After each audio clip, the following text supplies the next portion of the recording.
सो hi everyone, जय हिंद। कर्नाटक संगीत की एम.एस. सुब्बुलक्ष्मी पहली संगीतकार थीं जिन्हें भारत रत्न कब दिया गया था। तो इन्हें भारत रत्न 1998 में दिया गया था। ये और एम.एस. सुब्बुलक्ष्मी जो है आपके कर्नाटक संगीत से बिलोंग करती हैं, ये भी याद रखिएगा। बहुत बारीकियों को याद रखते चलिएगा आप इसमें, जो व्याख्या मैं बताते जा रहा हूँ, क्योंकि एसएससी जो है ना क्वेश्चन रिपीट करती है, बट वो पैटर्न रिपीट करने के साथ साथ व्याख्या पे ज़्यादा डिपेंड करती है। जैसे इसमें अब एम.एस. सुब्बुलक्ष्मी, इसको जरूरी नहीं कि बार बार आपसे ये पूछ ले कि भारत रत्न कब दिया था उनसे, नहीं, उनके बारे में जितनी और जानकारी है हमको पता होनी चाहिए। और इन्हें कर्नाटक संगीत का रानी भी कहा था एम.एस. सुब्बुलक्ष्मी को। आपकी जो भारतीय संगीत है ना, ये दो भागों में डिवाइड किया गया है। एक आपका हिंदुस्तानी संगीत है और एक आपका कर्नाटक संगीत है। तो कर्नाटक संगीत और हिंदुस्तानी संगीत में बेसिकली आपकी जो उत्तर भारत की स्टेट हैं, जो यहाँ की भाषाएं ये आती हैं, जैसे हिंदी हो गया, अवधी हो गया, ब्रज हो गया और मराठी हो गया और राजस्थानी हो गया। तो ये आप याद रखिएगा, बिल्कुल बारीकी चीज़ें याद रखिएगा। ये जो हैं आपके हिंदुस्तानी संगीत के अंतर्गत आती हैं। और कर्नाटक संगीत के अंतर्गत आपके संस्कृत आ जाएगा, आपका तमिल आ जाएगा, तेलुगु आ जाएगा, कन्नड़ आ जाएगा और मलयालम आ जाएगा। ये सभी भाषाएं जो कर्नाटक संगीत के अंतर्गत आती हैं। कर्नाटक संगीत के जो जनक हैं वो हैं पुरंदर दास हैं। पुरंदर दास कर्नाटक संगीत के जनक माने जाते हैं। कर्नाटक संगीत के आपके 3 रत्न हैं, वो हैं त्यागराज मुथुस्वामी हैं, और एक आपके हैं जो है वो श्यामा शास्त्री हैं। तो कर्नाटक संगीत के जनक पुरंदर दास, कर्नाटक संगीत का रानी एम.एस. सुब्बुलक्ष्मी, इनको जो भारत रत्न दिया गया था 1998 में दिया गया था। और भारतीय संगीत को 2 श्रेणियों में डिवाइड किया है, हिंदुस्तानी और एक कर्नाटक।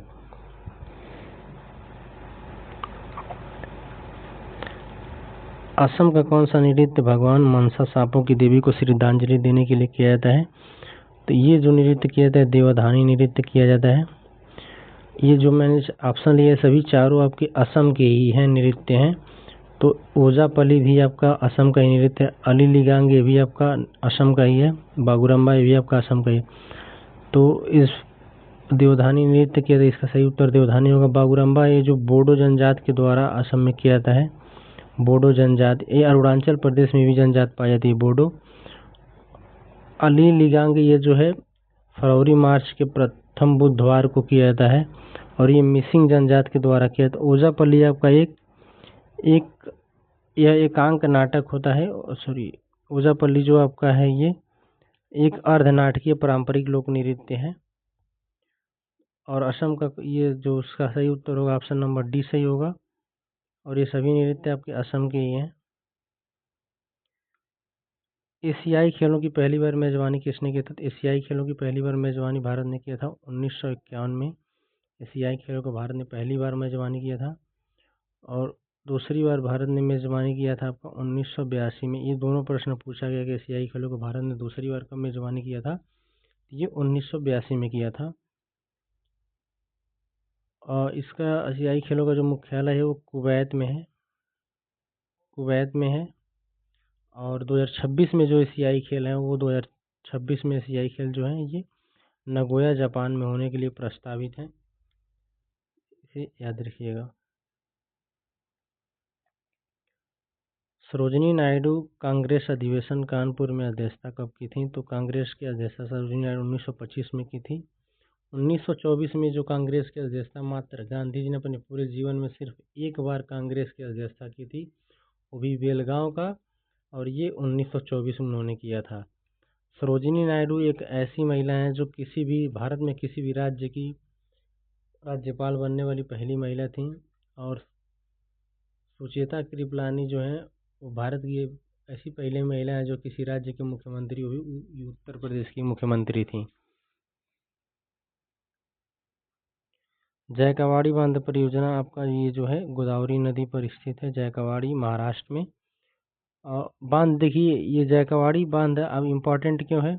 अब जैसे आपको भाखड़ा नांगल बांध पता है कि भाखड़ा नांगल बांध कहाँ पे है, हीराकुंड बांध कहाँ पर है, नागार्जुन सागर बांध कहाँ पर, ये सब जो है अब ये एग्जाम के दृष्टिकोण से देखा जाए पैटर्न के हिसाब से तो ये लगभग हर एक कैंडिडेट को पता है।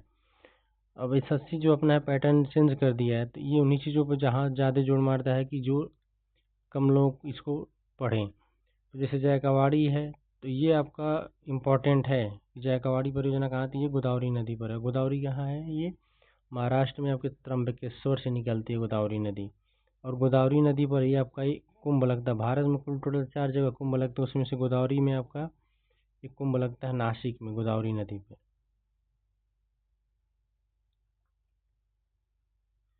भारत के संविधान के कौन सा अनुच्छेद सभी बच्चों को 6 वर्ष की आयु पूरा करने तथा प्रारंभिक बाल अवस्था देखभाल और शिक्षा का प्रदान करता है?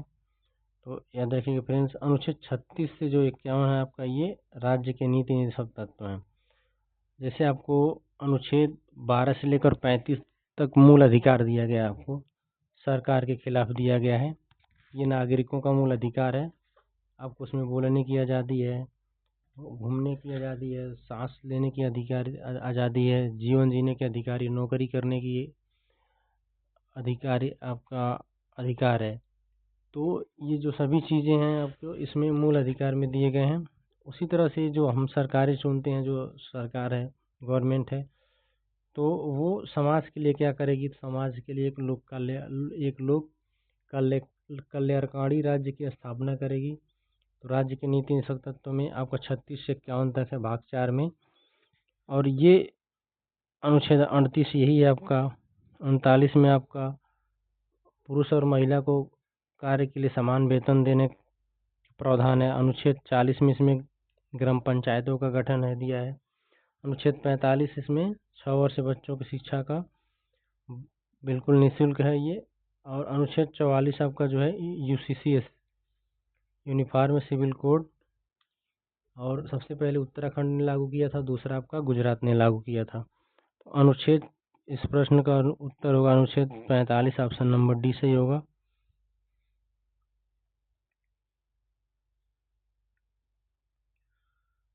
भारतीय जनगणना के जनक के रूप में किसे जाना जाता है? तो भारतीय जनगणना के जनक के रूप में हेनरी वाल्टर को जाना जाता है। किसे जाना जाता है? हेनरी वाल्टर को। 1830 में इन्हीं के कार्यकाल में ढाका में पहली जनगणना हुई थी। उसमें भारत, पाकिस्तान, बांग्लादेश सब एक ही में थे। तो 1830 में तो इन्हें हेनरी वाल्टर, भारतीय जनगणना के जनक किसे माना था? हेनरी वाल्टर को। लॉर्ड मेयो के काल में 1872 में ये अधूरी जनगणना सुव्यवस्थित तरीके से नहीं हुई थी। फिर दोबारा जनगणना 1881 में सुव्यवस्थित तरीके से और पूर्ण की गई। किसके काल में? तो लॉर्ड रिपन के काल में। उस समय जनगणना जो आयुक्त थे डब्ल्यू.सी. प्लाडेन थे। तो जनगणना भारत के जनगणना के जनक जो होंगे वो हेनरी वाल्टर होंगे 1830 ढाका में। लॉर्ड मेयो के काल में 1872 में जनगणना होती है, बट वो अपूर्ण थी, पूरी तरह से नहीं हुई थी, अधूरी थी। लॉर्ड रिपन के काल में 1881 में जनगणना पूरी तरह से होती है, और उस समय जनगणना के डब्ल्यू.सी. प्लाडेन थे।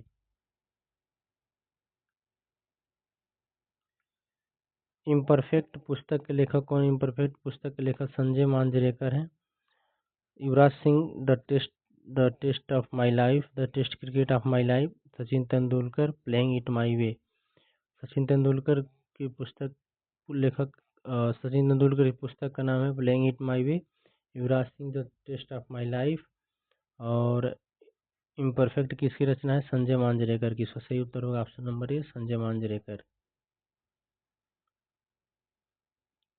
प्राणहिता किसकी सहायक नदी है? देखिए, प्राणहिता, वेनगंगा, वर्धा, इंद्रावती, ये जो नदियाँ सभी जिनमें पेनगंगा लगा है, वेनगंगा लगा है, वर्धा लगा है, इंद्रावती लगा है, प्राणहिता, ये सभी गोदावरी की सहायक नदियाँ हैं। गोदावरी की जो लंबाई है 1465 किलोमीटर है। ये भारत की दूसरी सबसे लंबी नदी है। और लंबाई के हिसाब से देखा जाए तो सबसे बड़ी नदी भारत की गंगा है, जो 2525 किलोमीटर की लंबाई है गंगा की। गंगा की सहायक सबसे बड़ी नदी जो है वो यमुना है। गंगा की अन्य सहायक नदियाँ जैसे आपकी यमुना सबसे बड़ी यमुना है, पुनपुन नदी है, कोसी है, गंडक है, सोन नदी है, गोमती है, घाघरा है, ये सभी गंगा की सहायक नदियाँ हैं। महानदी की सहायक नदी है जो आपकी ऊँग है, हंसदेव है, तेल नदी है, ये सभी महानदी की सहायक नदियाँ। कृष्णा की घाट प्रभा, मालप्रभा, मूसी है, कोयना है, ये सभी कृष्णा की सहायक नदियाँ हैं। कावेरी की आपकी अर्कावती है, हेमावती है आपका, फिर सिम्बा है, भवानी है और नोयल नदी है, ये कावेरी की सहायक नदी है। कावेरी देखिए अगर लंबाई के हिसाब से नदियों को पूछा जाए तो सबसे पहले गंगा आती है 2525 किलोमीटर, उसके बाद से गोदावरी आती है आपका 1465 किलोमीटर, उसके बाद से आपकी जो नेक्स्ट नदी आती है वो आपकी कृष्णा आती है जिसकी लंबाई 1400 किलोमीटर है।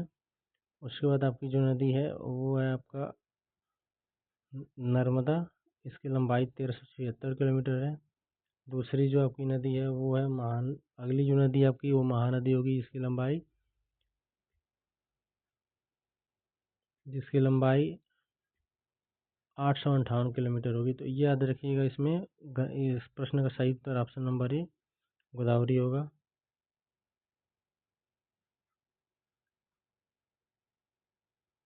शुरुआत में भारतीय संविधान में कितने मौलिक अधिकार थे? तो आपके 7 थे। 6 तो आपको पता ही होगा। 7वां आपका जो था संपत्ति का था, संपत्ति का। इसे 44वें संविधान संशोधन द्वारा, 44वें संविधान संशोधन 1978 में इसे कानूनी या वैधानिक अधिकार बना दिया गया और यह अनुच्छेद 301 के तहत रखा गया है। तो भारत में मौलिक अधिकार शुरुआत में 7 थे, अब कितने हैं? 6 हैं। 7वां कौन था? वो संपत्ति का अधिकार था। 44वें संविधान संशोधन 1978 द्वारा उसे कानूनी या वैधानिक अधिकार बना दिया भारतीय संविधान के अनुच्छेद 301 के तहत।